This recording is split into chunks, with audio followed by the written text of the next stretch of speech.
I've known about Macintosh audio equipment since I was a teenager in the 80s, but until recently never considered owning their equipment. When I was younger, not only could I not afford Macintosh, their old-fashioned look never really appealed to me.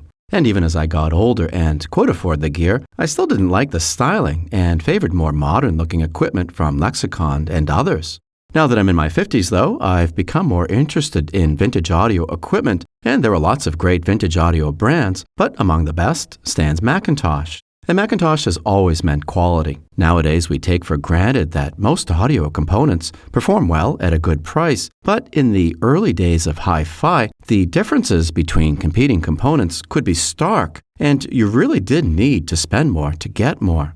Macintosh equipment was expensive, but really did perform to a higher standard than most. During the 60s and early 70s, Macintosh enjoyed a heyday when discerning audiophiles who wanted the best did well to seriously consider the brand. Heydays don't last forever, though, and as more affordable, high-performance audio gear from Japan flooded the market in the mid-70s and beyond, paying 2, 3, or 4 times the cost for Macintosh equipment no longer ensured a matching multiple in performance. Instead of trying to compete with the Japanese on price, though, Macintosh made the wise decision to just keep doing what they always had: make premium, handcrafted, made-in-USA audio components. That path has sometimes been rocky, but it's allowed Macintosh to survive as many American competitors faded away. Today, Macintosh still makes quality gear that still looks very much like its products from the 60s and 70s. That's because Macintosh not only didn't compete with the Japanese on price, they also wisely decided to not try to compete with them on looks. In the 80s and 90s, their look didn't appeal much to younger buyers like me, but most of us couldn't afford the equipment anyway. Older generations with more disposable income, however, appreciated the professional and conservative styling. And as time went on and Macintosh kept their classic look alive, their vintage equipment was able to age gracefully cosmetically, and that contributed greatly to its resale value and collectability. And I think Porsche takes a similar approach with design, which also helps them maintain the value of their vehicles. Macintosh is American, not German, of course, but in some ways, I consider them the Porsche of the audio world. Maybe not the flashiest or most exotic, but expensive, timeless looking, and great performing.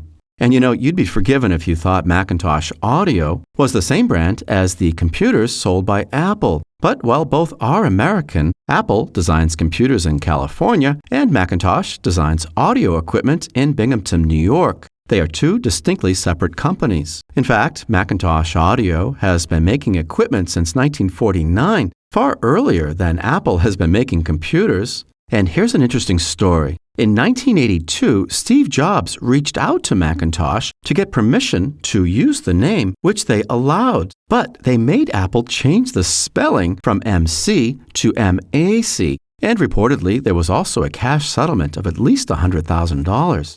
As vintage Macintosh audio gear is so treasured, a couple of years ago I decided to add a few pieces to my collection. My only requirement was that they were in good cosmetic condition and at least powered up. It took a while, but in November of 2019, I discovered this ad for 4 Macintosh components, selling for a hefty $12,000. Very expensive, yes, but they were also advertised as being in mint condition and tested. I learned that the system was owned by a gentleman in Texas who had recently passed away, and his son wrote to me that his dad, quote, babied his Macintosh and bragged about it often to anyone that would listen, and I really liked the sound of that. But after speaking with the son more, I also discovered that the equipment really wasn't in mint condition. After asking the seller to send me more photographs, I saw that the equipment, after it was cleaned up, was probably more like in very good condition, not mint.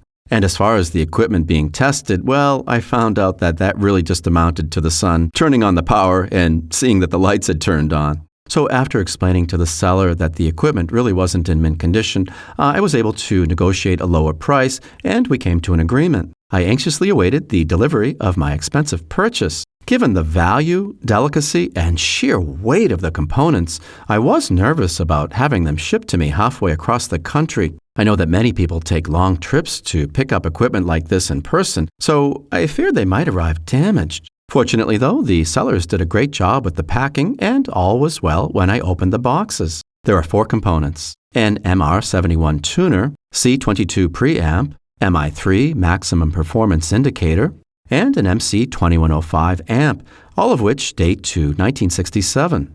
As expected, the equipment was dusty and had some performance issues. I cautiously used the components in my system, though, for several weeks while I gathered the components for the restorations. And so far, I've shown you the restoration of the MC2105 amp in an extensive 9-part video series. I'll leave a link to those videos in the description so you can check them out.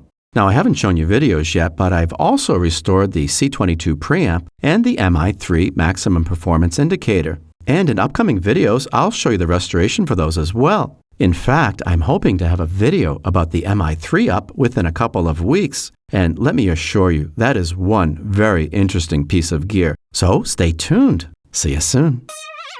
Looking for a shiny new gadget for your bench? Some good books on electronics, vintage hi-fi, or old radios? Indispensable tools, cleaners, or other products? Check out my new Amazon shop and help the channel. Lots of great products I actually own, use, and recommend, plus my thoughts on each one. Link in the description. To stay updated, please subscribe to my channel and click the bell to receive notifications when I release new videos. And if you like this video, give it a thumbs up. I'll see you soon.